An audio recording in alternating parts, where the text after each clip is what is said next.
법 무너졌다며 묵비권 대통령 구치소 독방에 자 일단 어제 공수처에서 대통령이 어떻게 조사를 받았는지부터 살펴보시죠. 200여 쪽 질문지를 준비한 공수처 대통령 측은 모든 진술을 거부했습니다. 이름, 직업, 주소를 물어도 침묵했습니다. 영상 녹화도 동의하지 않았습니다. 자, 공수처 관계자 답을 할 수 없다는 게 아닌 아예 말을 하지 않는 상태. 대통령 입장에서는 공수처가 내란죄 수사권이 없으므로 불법적인 조사다. 그래서 응할 수 없다는 입장이죠. 어제 대통령이 공개한 영상에서도 이 대목이 나왔습니다. 들어보시죠. 안타깝게도 이 나라에는 법이 모두 무너졌습니다. 불법이 자행되고 무효인 영장에 의해서 절차를 강압적으로 진행하는 것을 보고 정말 개탄스럽지 않을 수 없습니다.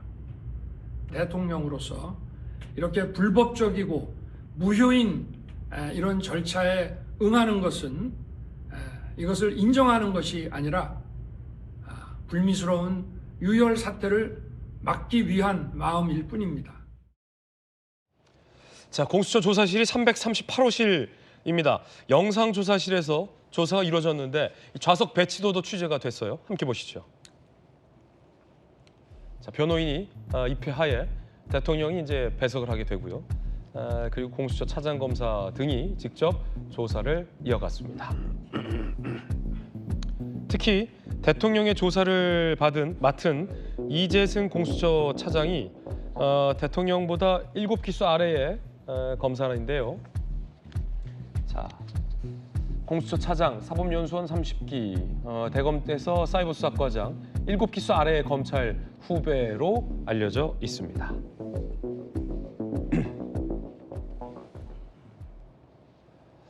자, 어제 대통령이 머문 서울구치소는 피의자 대기실에 머문 것으로 확인이 되고 있습니다. 독방이랑 다른 개념입니다. 함께 보시죠. 자, 이렇게 세면대와 관물대, 화장실이 있고요. TV와 접이식 매트릭스, 책상 겸 밥상 등도 있는 피의자 대기실에 머문 것으로 확인이 되고 있습니다. 사실상 안용환 의원님 이름은 피의자 대기실이긴 합니다만 일반 수용자들이 개별적으로 수용돼 있는 수용 시설과는 크게 다르지 않은 거죠. 그렇죠. 그런데 일단은 독방이란 거 하고요. TV도 있고 하니까 일단 수용자들이 들어간 거 좀 다릅니다. 그런데 저는 사실 저 CG 화면을 보면서 굉장히 찹찹합니다. 네. 제가 검찰 출입한 시절에 90년대 초에 전두환 노태우 대통령이 수감이 됐었습니다. 네. 그때 CG로 대통령이 묻게 될 속된 말로 감옥에 어떻게 새겼는가 그걸 보여주고 제가 그 CG를 만들었던 기억이 나는데 그런 일이 30년 뒤에 또 제가 그걸 보고 있어야 되니까 참 찹찹하다는 생각이 들고요. 네. 어쨌든 현직 대통령이 헌정사상, 현직이죠. 과거의 대통령들은 전직이었지만 저렇게 수감되고 또 서울구치소에 들어가 있는 모습을 보니까 참 안타깝고 참담합니다. 어찌됐든 대한민국 사법 시스템에 의해서 지금 처리가 되고 있으니까 그게 따라야 되겠죠. 자, 공수처에서 서울구치소까지 대통령이 이제 오가면서 조사가 이루어지게 됩니다. 자, 오늘 이르면 이 공수처는 영장을 청구한다는 건데 김관선 변호사님. 예. 자, 현직 대통령을 구속 수사해야 하느냐? 여당은 지금 굉장히 반박하고 있어요. 불구속 수사가 원칙인 만큼 체포영장의 절차에 따랐으니 구속영장을 청구하지 말거나 법원이 영장을 기각해야 된다. 현직 대통령이 도주의 우려는 없지 않느냐라면서 강하게 지금 반박하고 있는 것이 여당의 입장이고 반면 이제 야당은 재범죄의 우려가 높다라며 구속 수사가 필요하다. 영장을 발부해야 한다라는 목소리를 또 야당에서는 높이고 있는 그런 상황입니다. 자, 검사 출신이셨으니까 어떻게 보십니까? 일단 체포영장을 이제 발부받았잖아요. 그러면 48시간 내에 구속영장 청구하는 것이 거의 대부분이에요. 네. 청구하지 않는 경우는 간혹 가다가 48시간 내에 조사를 해보니까 범죄 혐의가 인정되기 어려워요. 네. 그런 경우에는 뭐 영장 청구하지 않죠. 그리고 석방을 하는데 뭐 이 사안 자체는 뭐 이미 이제 정해놓고 하는 거기 때문에 네. 당연히 구속영장은 청구할 것이다 이렇게 봅니다. 자, 그럼 영장이 발부되리라고 보세요? 저는 뭐 발부될 가능성이 좀 높다고 봐요. 네. 왜냐하면 지금 그 내란죄 관련해 가지고 김용현 전 장관이랄지 네. 이제 군 수뇌부들이 다 구속이 돼 있잖아요. 그러면 사실 이제 계엄에 있어서 지휘를 하고 선포를 한 사람이 이제 대통령이거든요. 네. 그러면 만약에 이제 김용현 전 장관이랄지 아니면 뭐 밑에 있는 군 수뇌부가 뭔가 죄가 되지 않는다랄지 예. 아니면 이게 내란죄가 아니다라는 그런 이유로 만약에 기각이 됐다고 한다면 영장이 그러면 뭐 당연히 대통령에 대해서도 발부가 쉽지 않겠죠. 근데 이미 대통령 휘하에 있는 군 수뇌부가 다 구속이 돼 있기 때문에 그거와 관련된 증거를 가지고 영장을 청구하면 굉장히 영장 전담 판사는 고민을 많이 할 것이다 이렇게 볼 수밖에 없고요.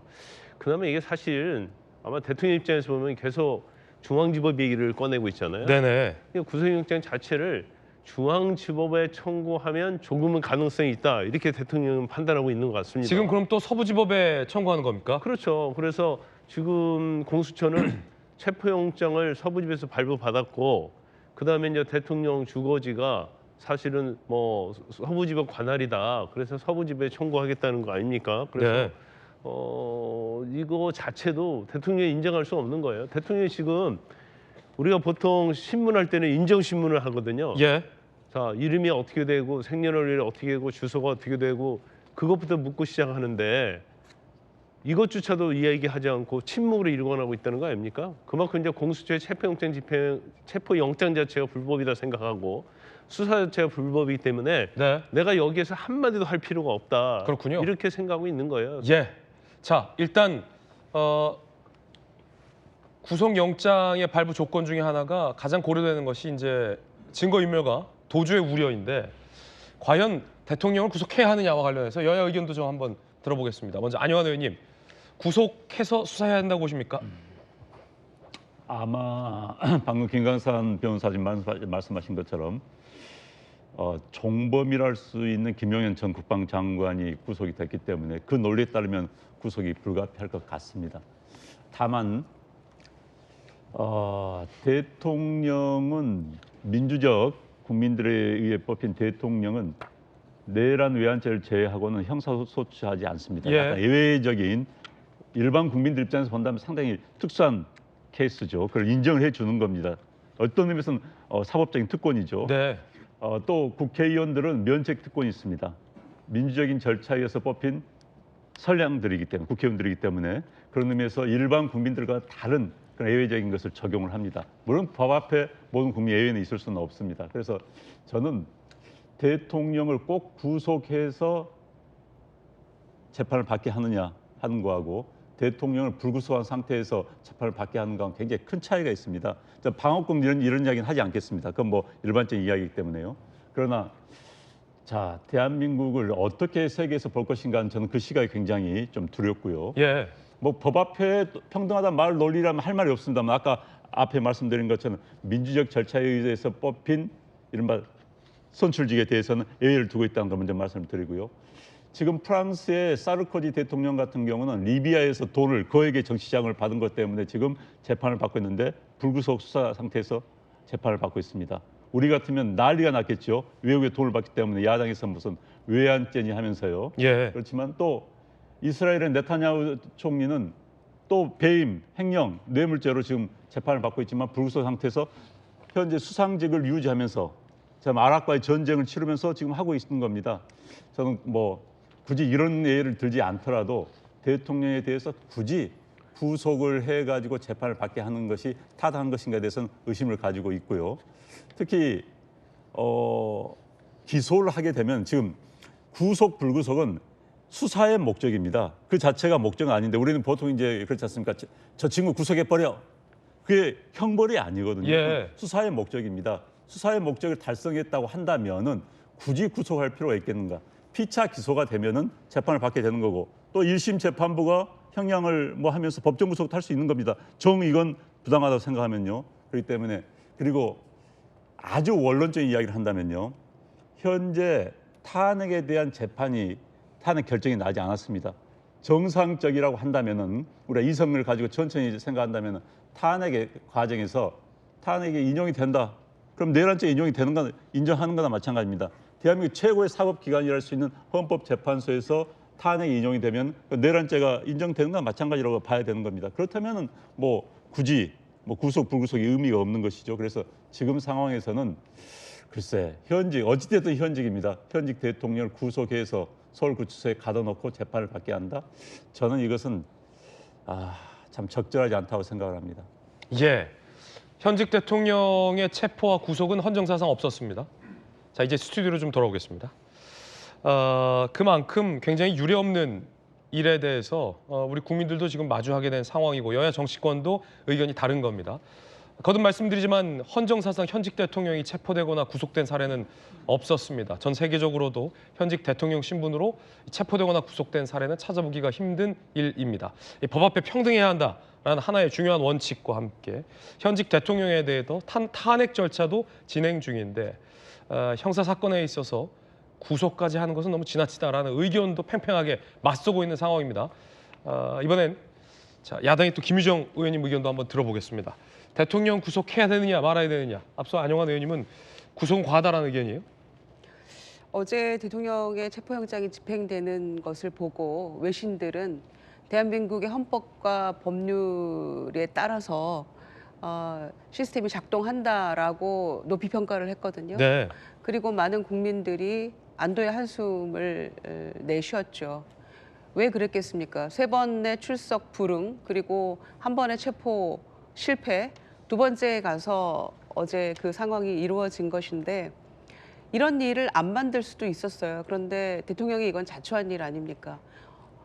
첫 번째 체포 시도 실패하고 나서 그런 난장판 또 어제 같은 어떤 긴장 상태가 고조되고 갈등이 고조되는 상황을 대통령이 안 만들 수도 있었는데 굳이 이렇게 만들어 놓고 마지막에 본인은 마치 피해자 코스프레 하는 것처럼 그런 모습 보였잖아요. 근데 끝까지 참 비겁하고 못난 모습을 보였다라고 생각하는데 계엄 그리고 내란 관련자들이 모두 지금 구속 상태입니다. 그리고 가장 빨리 지금 재판이 이루어지고 있는 사람이 이제 김용현 전 국방장관인데 네. 둘이 가장 많이 밀접하게 관련이 있는 두 사람 아닙니까?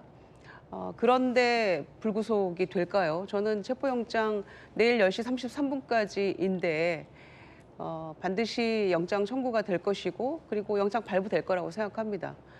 그 중간에 그 사령관들이 굉장히 그 후회 눈물도 흘리면서 억울함을 또 호소하기도 했더라고요. 어떤 거냐? 직접 전화도 받고 부수고 뭐 도끼로 깨서라도 들어가서 끌어내라 막 이런 얘기들을 직접 전화로 지시를 받았는데 그런 일 없다라고 발뺌하는 군 통수권자를 보면서 굉장한 충격과 자괴감이 아마 들었을 거예요. 네. 그 사령관들도 잘한 건 하나도 없지만 어찌됐건 아마 그런 상황인데 충분히 증거인멸에 염려가 있을 거라고 저는 판단할 거라고 봅니다. 뭐 다른 어떤 정치적 해석 이런 걸 다 떠나서도요. 도주의 우려는 일단은 없겠죠. 왜냐하면 뭐 지금 출국 금지 상태니까. 그런데 그 소위 관련자들이 전부 다 구속된 상황에서 내란 우두머리로 지목된 사람에 대해서 불구속 수사한다? 그거는 법과 원칙이 맞지 않는 것이기 때문에 법과 원칙을 늘 강조했던 대통령의 입장에서는 그거는 반드시 수용해야 될 문제이고 그렇게 되는 것이 저는 맞다고 생각합니다. 네. 자, 다시 이제 법률적인 문제 한번 좀 짚어보겠습니다. 김관선 변호사님, 네. 야당에서는 관련된 종범들이 구속돼 있기 때문에 법과 원칙에 따라 대통령은 구속이 돼야 한다라는 주장들을 많이 하고 있는데 이게 어디서 많이 들어봤던 얘기라 이재명 대표 사건에서 관련된 측근들이 모두 다 구속됐잖아요. 네. 하지만 이재명 대표에 대한 구속 심사에서는 종범이 구속됐기 때문에 이 대표도 구속돼야 한다는 논리가 적용되지 않았거든요. 물론 이 대표의 범죄 혐의와 계엄이라는 범죄 혐의가 같다고는 할 수 없지만 구속이냐 아니면 기각이냐를 판단하는 기준은 같으리라 보는데 그 종범이 구속됐기 때문에 핵심자가 구속돼야 한다는 논리가 도주나 증거인멸의 우려가 없다라는 것보다 더 강하게 적용되는 겁니까? 근데 이제 죄명의 종류가 틀리죠. 네. 그리고 이재명 대표는 이제 물론 대통령이 이제 내란죄 혐의를 받고 있지만 내란죄 자체는 어떻게 보면 이제 국가적인 그런 죄명이다 이렇게 볼 수가 있고 이재명 대표는 이제 부패와 관련된 범죄예요. 네. 근데 이게 한두 개가 아니죠. 그리고 금액도 엄청 큽니다. 특히 배임과 관련돼서는 몇백억 되거든요. 그러면 이게 굉장히 아이러니컬한 측면이 있어요. 자, 이재명 대표는 원칙적으로 야당 대표가 아니었으면 제가 볼 때는 구속되었을 거예요. 예. 더군다나 국회의원 신분이 없었다고 한다면 뭐 국회에서 뭐 불체포 특권 이런 거 주장할 수 없잖아요. 근데 결과적으로 불체포 특권이 부결이 됐잖아요. 네. 부결이 돼서 영장을 청구했는데 그 당시 유창훈 판사가 뭐라고 얘기했죠? 아, 야당 대표라는 걸 내세워 가지고 영장을 기각했단 말이에요. 예. 그러면 우리가 이제 그냥 단순히 비교해 보면 자, 대통령은 범죄를 저질렀는데 증거인멸 도주 염려가 있느냐? 대통령의 지위. 예. 한쪽 야당 대표의 지위. 예. 그럼 대통령과 야당 대표 중에 누가 더 증거인멸 우려가 없고 공적인 지위 측면에서 누가 더 중요합니까? 그건 대통령이 훨씬 중요하겠죠. 예. 그래서 우리가 이제 원래대로 따지면 사안이 중대하면 도주 증거인멸 우리가 없다 하더라도 사실은 영장이 발부가 됩니다. 그런데 우리가 지금 지금 윤석열 대통령과 관련된 체포영장 발부와 관련해서도 일단 구속영장이 발부가 안 되고 현재는 임시적인 체포영장이에요. 예. 그래서 뭐 꼭 비교가 맞냐는 그런 뭐 논란이 있을 수 있지만 야당 대표이니까 영장을 기각하고 대통령은 내란죄고 그다음에 밑에 있는 뭐 장관이랄지 군수뇌부가 구속이 됐으니까 대통령 구속이 한다. 그러면 이렇게 이상하게 좀 뭐가 맞지 않죠. 어떻게 보면 대통령을 훨씬 더 불구속 수사하는 게 맞죠. 국가의 어떤 국정 운영이랄지 국회에 관한 문제가 있으니까. 그래서 뭐 단순 비교하는 게 맞을지 안 맞을지 모르겠지만 네. 워낙 이재명 대표에 대한 그런 것들이 있음에도 불구하고 그건 묻혀버리고 네. 대통령에 대해서는 야당의 공격할지 이건 뭐 어떻게 보면 대통령이랄지 보수 입장에서 보면 득달같이 덤벼들어가지고 뭐 힘으로 밀어붙이고 거기에 또 공수처가 뭐 수사 과정에서도 여러 가지 뭐 편법을 쓰고 이제 그래서 이제 대통령을 무조건 구속하려는 게 아니냐 뭐 그런 보수 측에서 어떤 주장은 뭐 당연히 좀 상당히 일리는 있다 이렇게 봅니다. 예. 자, 그럼 성춘 부의장님. 저는 글쎄요 이거를 검사 윤석열에게 물어보고 싶어요. 검사 시절에 윤석열 대통령에게 이렇게 피의자가 소환 조사에 계속해서 불응하고 체포영장에 대해서도 끝까지 저항하다가 겨우겨우 집행이 돼서 이렇게 온 피의자입니다. 근데 와서 계속해서 묵비권을 행사하고 있습니다. 이 피의자에 대해서 검사 윤석열이라면 구속영장 청구 안 했을까요? 좀 100% 했을 거라고 봅니다. 그렇기 때문에 그런 차원에서 윤석열 대통령에 대한 구속영장이 필요하다는 말씀을 드리는 거고, 그리고 만약에 전 윤석열 대통령이 소환조사에 처음부터 응하고 나는 당당하다. 지금 어제 발표한 편지나 영상을 보면 지금 당당하시거든요. 예. 비상계엄은 정당했다. 아무 문제가 없다라고 얘기를 하고 있잖아요. 그런 거를 소환조사에 응하면서 나와가지고 정당하게 얘기를 했다면 저는 전체 여론이 저렇게 나와서 얘기하고 있는데 굳이 구속까지 해야 되느냐라는 여론이 커졌을 거라고 생각합니다. 하지만 지금 계속해서 몇 주를 버티면서 끝까지 거부를 했고 끝까지 저항을 했기 때문에 그런 태도를 보면서 저는 결국 그 뭐 이재명 대표와 비교를 하셨는데 피의자의 태도에 달린 거라고 봐요. 얼마의 수사에 협조를 하고 있는가. 본인이 반대되는 의견 얘기할 수 있죠. 나와서 이야기하느냐, 아니면 나오지 않고 계속 그걸 피하고 있느냐, 이게 가장 중요한 것인데 윤석열 대통령은 수사에 협조를 하지도 않았고 지금도 무비권을 행사하고 있고, 근데 편지나 영상을 통해서는 계속해서 뭔가 나는 정면으로 이걸 맞서겠다는 얘기들을 하고 있고, 그렇게 되면 물론 도주의 우려는 없죠. 다만 지금 공동의 정범들과 밖에서 불구속된 상태로 만약에 수사를 받게 된다면 아마 그들과 뭐 변호인을 통해서 말맞추기를 한다든가 뭐 여러 가지 증거인멸의 우려는 충분히 저는 있다고 봅니다. 그렇기 때문에 이런 불성실한 태도를 일관했기 때문에 네. 윤석열 대통령이 구속수사를 받아야 된다는 거고, 저는 대통령에 대한 예우는 있을 수 있다고 생각합니다. 하지만 특혜는 있어서는 안 됩니다. 그 차이가 뭐냐면 어제 사실 체포영장 집행이 된 다음에 호송 차량이 아닌 경호처의 차량을 타고 공수처로 가지 않았습니까? 저는 그런 것들은 어느 정도 현직 대통령에 대한 예우라고 봐요. 그런 것들은 이루어질 수 있지만 특혜는 있어서는 안 된다. 법치주의, 법에 의해서 이루어지는 것까지 다 바꿔가면서 어겨가면서 대통령에게만 예외 케이스를 줘서는 안 된다. 그렇기 때문에 지금까지 보인 태도로 봤을 때는 구속수사를 할 수밖에 없는 상황이다라는 말씀을 드리는 겁니다. 네. 야당에서는 구속수사가 필요하다라고 항변하고 있는 상황인데, 안용환 의원님, 법조기자 오래 하셨잖아요. 지금 증거인멸 얘기도 야당에선 제기되고 있는데, 사실 대통령이 이런 수사만 받는다면 뭐 증거인멸의 우려, 야당의 주장도 이론의 여지는 없겠다고도 볼 수 있겠으나 지금 이미 탄핵이 소추가 돼서 현직 대통령 신분이 박탈돼서 사실상 관저의 이른바 관저 안에 뭐 거의 정치적인 유폐가 된 상황에서 탄핵 심판 소추 절차도 진행 중이잖아요. 그러면 일각에서는 이런 분들도 있더라고요. 여권에서 탄핵 이후에 현직 대통령 신분이 박탈되면 자연스럽게 자연인 신분이기 때문에 뭐 경호처의 경호나 이런 것도 지금과 같지 않으므로 원만하게 수사가 이루어질 텐데 헌재의 탄핵 심리가 곧 나오는데 그 나오기 전에 이렇게 형사 수사를 속도를 영장까지 치면서 빨리 하려는 이유가 뭐냐? 관련된 의문도 있던데 어떻게 보십니까? 참 마음이 급합니다. 저는 우리 한국인들이 뭐 장점이자 단점이 마음 급하다는 성격이 건데 급해서? 그럼요. 뭐든지 빨리빨리인데 이런 때일수록 미국에서는요. 탄핵하면 한 3년씩 걸립니다. 조사하는데 1년 걸리고 옛날 클린턴 대통령 무슨 성추문 같은 데서 조사하는데 1년, 한 1년, 또 1년에서 2, 3년 걸리기도 하는데 저는 방금 앵커 말씀하신 것이 좀 합리적이라는 생각이 들고요. 물론 윤석열 대통령을 싫어하는 사람들 입장에서 본다면은 당장 뭐 집어넣으라고 이야기를 하겠죠. 그런데 아까 말씀 구속 불구속 여부는 형사 절차상의 형사소송법 절차상의 문제일 뿐이지 그 자체가 엄청난 특혜는 아닙니다. 사실 그럼 판사 영장 집행 구속영장을 집행하는 판사 입장에서 볼 때 자기 굉장히 자유적인 거예요. 그게 죄가 있다 없다가 아닙니다. 근데 앞서 말씀드린 것처럼 한국인들은 구속 여부를 가지고 죄가 있다 없다를 판단하는 건데 수사의 편의를 위한 것일 뿐입니다. 정확한 정의라면 극단적으로 말하면 검사들 위한 것입니다. 판사에 위한 것도 아니고요. 피고인 위한 것도 아니고 검사들의 수사 편의를 위한 것일 뿐이지 다른 그 이상 이하도 아닙니다. 그렇기 때문에 이 구속 불구속은 판단의 여지가 굉장히 넓다는 걸 말씀드리고 싶고요. 그다음에 저는 현 상황에서 구속하게 되면은 대한민국을 또 양분하고 더 극단화시킵니다. 저는 그게 제일 우려합니다. 지금 제일 우려할 것은 대한민국입니다. 윤석열 개인의 운명도 아니고 이재명 개인의 운명도 아니고 뭐 국민의힘당, 민주당의 당의 운명도 아닙니다. 대한민국 전체의 운명이죠. 그런데 지금 상황에서 가장 우려되는 것은 대한민국 국민들의 분열입니다. 자, 구속을 시켜놓고 한다면은 대한민국 윤석열 대통령을 지지하는 뭐 이제 여론조사에 따라서 다릅니다만 어찌됐든 뭐 절반 3분의 1 이런 국민들에게 한을 쌓게 만듭니다. 대한민국 국민들의 상당수의 한을 쌓게 만드는 게 그렇게 바람직합니까?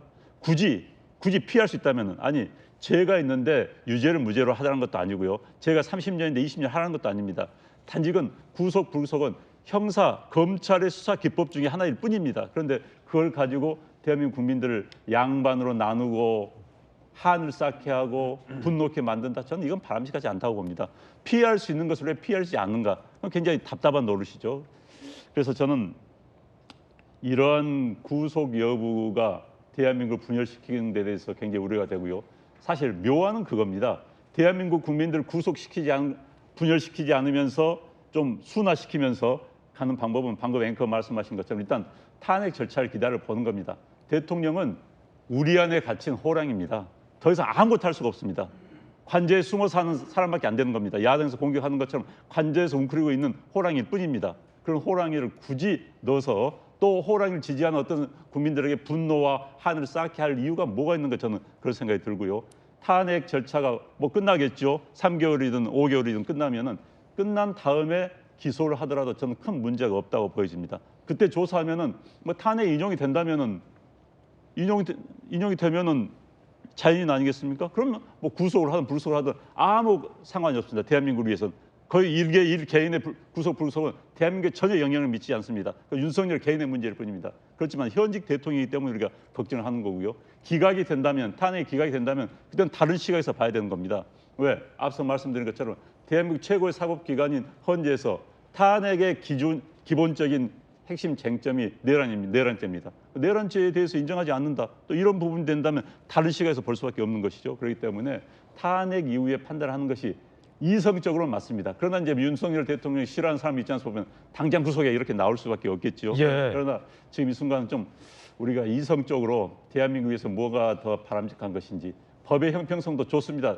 그렇지만은 앞서 말씀드린 것처럼 민주적 절차에 의해서 뽑힌 선출직에 대해서는 예외를 두고 있다는 것도 민주국가들의 한 예다. 민주국가들의 헌법 정신 중에 하나 그게 있습니다. 그렇기 때문에 그런 점을 고려해서 판단하는 게 낫지 않을까 싶습니다. 예. 자, 그럼 다시 김유정 의원님께 질문 드리면은 이게 아직 탄핵 심판 결과가 나오지 않았습니다. 그래서 인용이 될 수도 있고 기각이 될 수도 있고 그런 상황이잖아요. 물론 이제 민주당이 그 심리 속도를 빠르게 하기 위해서 헌재에게 이제 내란죄 여부를 철회하는 바람에 논란이 생기기도 했습니다만 결과적으로 탄핵 심리는 더 빨라졌다라는 평이 대체적입니다. 그러면 만약 단언할 수 없지만 예단할 수는 없지만 탄핵이 대통령이 구속이 돼 있는 상태에서 탄핵이 기각되면 그럼 어떻게 되는 겁니까? 그러면 그럼 구속 수사 받는 거죠. 뭐 그리고 구속 상태에서 재판 받게 되겠죠. 탄핵도 안 된 현직 대통령이 구속되는 거군요. 내란 혐의니까요. 그리고 재판 가능하죠. 헌재에서는 만약에 기각을 한다면 그 내란죄에 대해서도 헌재 판단이 다를 수 있다. 대법과. 내란죄에 대해서는 다투지 않기로 일단 그 탄핵소추위원들은 그렇게 얘기를 했던 것이고. 근데 정춘혜 의원 판단은, 들어보니까 예. 내란죄가 다 들어가 있다면서요. 그렇죠. 그러니까 판단은 뭐 헌재에서 하는 거다 네. 이렇게 얘기를 했습니다마는 그렇더라도 형사법적으로 다투어야 될 문제는 만약에 구속이 된 상태에서 네. 재판이 진행된다면 이거는 또 별도로 진행이 될 문제라고 그렇군요. 생각합니다. 잠깐 갔다 다시 돌아올게요. 예. 그러면 김관삼 변호사님. 법률적인 문제라 네. 저는 상충된다고 보는데 민주당 주장에 따르면 탄핵죄를 묻겠다라는 죄명은 삭제됐지만 그 안에는 그 내란 행위에 대한 헌재의 판단도 다 담겨 있는 거다라는 주장이었잖아요. 만에 하나 헌재에서 지금 투트랙으로 동시에 진행되고 있기 때문에 내란 혐의는 없다.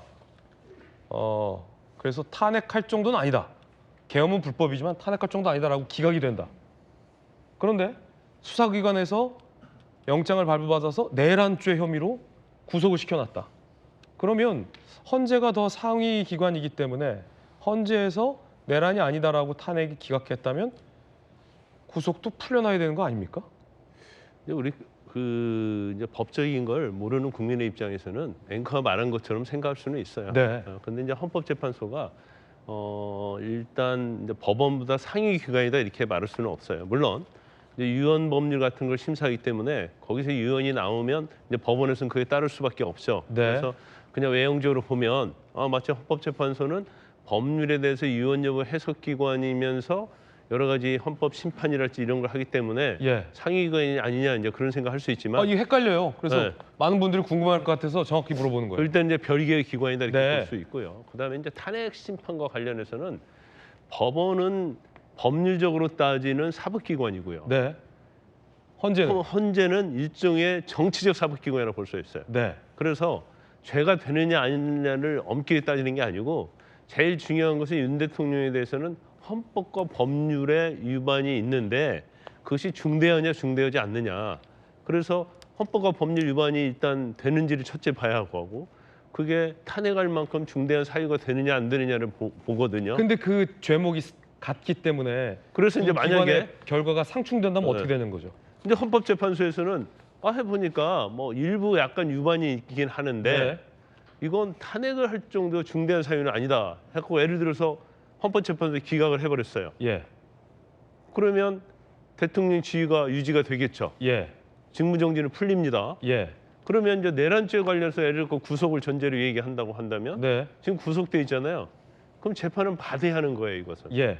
그것은 왜냐하면 헌법재판소의 심판 결정 자체가 그 형사재판에게 어떤 구속력을 미치는 건 아니에요. 그렇군요. 구속력이 엄밀히 없기 말하면 때문에. 별개다. 그렇죠. 근데 그러면 논란은 엄청 증폭됐군요. 그런데 이제 구속센터한테 재판을 받아야 하는데 헌법재판소에서 헌법과 법률 위반은 맞는데 이것은 중대한 사유가 아니다 이렇게 나와버리면 예. 그러면 아마 사법부에서도 계속 구속 상태에서 재판받기는 어려울 거예요. 이건 별개지만 그러면 신병을 일단은 보석으로 풀고 네. 이거에 대해서 유무죄에 대해서 이제 재판할 가능성이 크다 이렇게 봅니다. 그렇군요. 제가 말씀을 드리면요. 이제 법의 미비입니다. 이런 상황이 있을 것을 아무 예측을 못했었죠. 헌재 탄핵이 들어가고 내란죄, 외환죄로 대통령이 그렇게 되라는 것을 전혀 상상을 못한 상태에서 현재 우리 헌법 체계가 있습니다. 그러니까 지금 말씀하신 것처럼 헌재 결정이라는 것은 굉장히 정치적인 결단입니다. 탄핵을 했을 때 얻을 수 있는 국익과 탄핵 기각했을 때 얻을 수 있는 국익을 비교하는 겁니다. 그런데 탄핵이라는 건 전번에 박근혜 대통령 탄핵 결정문을 본다면 이렇게 나옵니다. 압도적이어야 됩니다. 탄핵을 해서 얻을 수 있는 공익과 국익이 압도적으로 커야만이 탄핵을 한다고 그렇게 됐거든요. 그렇기 때문에 현재 헌재에서도 3분의 2의 찬성이 있어야만이 탄핵이 가능한 겁니다. 대통령 선출직에 대해서는 굉장히 엄격한 거죠. 제가 지난번에도 말씀드렸지만은 국회에서도 탄핵을 시키려면 3분의 2가 필요합니다. 그러니까 51이 아니라 3분의 2. 결과적으로 따진다면 대한민국 국민들 100명 가운데서 34명이 반대를 하면 탄핵이 안 된다는 것과 같은 논리가 되는 겁니다. 그러니까 엄격한 것이죠. 그러니까 제 유무는 51%면 제가 되는 겁니다. 예를 들어서 노무현 대통령이 과거 탄핵 같은 경우도 뭐 선거법 위반 기타 등등을 했는데 그게 법적으로는 탄핵이 될 수밖에 유죄죠. 그렇지만 탄핵이 안 됐습니다. 마찬가지로 지금 헌재는 굉장히 엄격하게 볼 수밖에 없는 것이죠. 그래서 그렇군요. 내란죄의 네. 사법부하고 이제 판단이 다르게 되는데 미국의 케이스를 본다면요. 트럼프 대통령이 지금 이재명 대표 이상으로 많은 범죄와 관련해서 지금 재판을 받고 재판 중이었습니다. 그러나 대통령이 당선된 순간 미국 검찰에서 포기를 했습니다. 그다음에 법원에 중단 요청을 했습니다. 그래서 법원에서 중단시켰습니다. 그래서 그냥 유야무야 됐습니다. 이제 이런 것 때문에도 아마 야당에서는 뭐 구속을 요청할 수도 있겠죠. 그러나 어찌됐든 현직 대통령이 탄핵이 기각이 된 상태에서 소추가 돼 있는 상태라면은 아마 법원은 탄핵이 안 된 대통령을 어떻게 할 수 있겠습니다. 아마도 재판을 중단시키고 그다음에 임기가 끝난 다음에 재판을 받게 할 수밖에 없을 것 같습니다. 현재 체제는 미국이 이제 그런 경우를 지금 보여주고 있는 네. 것이죠. 자, 다시 그럼 김우정 의원님, 헷갈리는 질문 하나 더 드리면, 저만 헷갈리는지 모르겠습니다만, 그럼 반대로 헌재가 탄핵을 인용했어요. 네. 그래서 대통령직을 상실했습니다. 그런데 법원의 재판 결과 내란죄에서 만약에 무죄가 선고된다. 그럼 또 어떻게 되는 거예요? 그래도 대통령직은 잃는 거죠. 파면은 이미- 파면인 겁니다. 이미 파면된 이상 예. 대통령직은 잃는 거다. 그러니까 이런 겁니다. 이거는 이 헌재의 탄핵 심판은 공무원의 징계에 관한 사항 아닙니까? 이를테면 공무원이 강도짓을 했어요. 그러면은 그 직에서는 파면 내지는 굉장히 높은 수준의 징계를 받을 겁니다. 그러고 나서 형사법원 재판에서는 자 강도짓을 했으니 이제 몇 년 징역형을 받을 건가 따져보자 네. 이런 거죠. 어. 그러니까 지금 이것도 마찬가지입니다. 대통령이 헌재 탄핵 심판이 인용이 됐을 경우에는 대통령은 파면되는 거죠. 네. 그러고 나서 형사재판에서 이 내란죄에 관련해서 어느 정도 지금 형을 받아야 될 것인가 이거에 대해서 따져보는 그런 거기 때문에 이것과는 전혀 별개의 문제라고 생각합니다. 저는. 그렇군요. 네. 그리고 하면 될 거니까 사실 이런 논의는 허망합니다. 왜냐하면 국민의힘에서 먼저 지금 하면 될 걸 예상하고 준비를 하고 있더라고요. 조기 대선 말씀이시죠? 조기 대선을 다 상정해 놓고 권성동 원내대표가 우리가 전사가 돼야 된다. 미리 다 알고 있는 거예요. 그분도 검사 출신 아닙니까? 그리고 검사 출신 또 한 분 누구예요? 홍준표 대구시장도 제일 먼저 내가 대선 나간다. 지금 이사 간다. 이렇게 하고 계시잖아요. 오세훈 시장도 마찬가지고. 그러니까 어떻게 보면 말은 뭐 이런저런 얘기들을 하고 있지만 본인들이 제일 먼저 파면될 거를 상정하고 지금 다음 스텝을 준비하고 있는 것처럼 보이기 때문에 이 논란 자체가 뭐 크게 의미는 없다고 생각합니다. 네.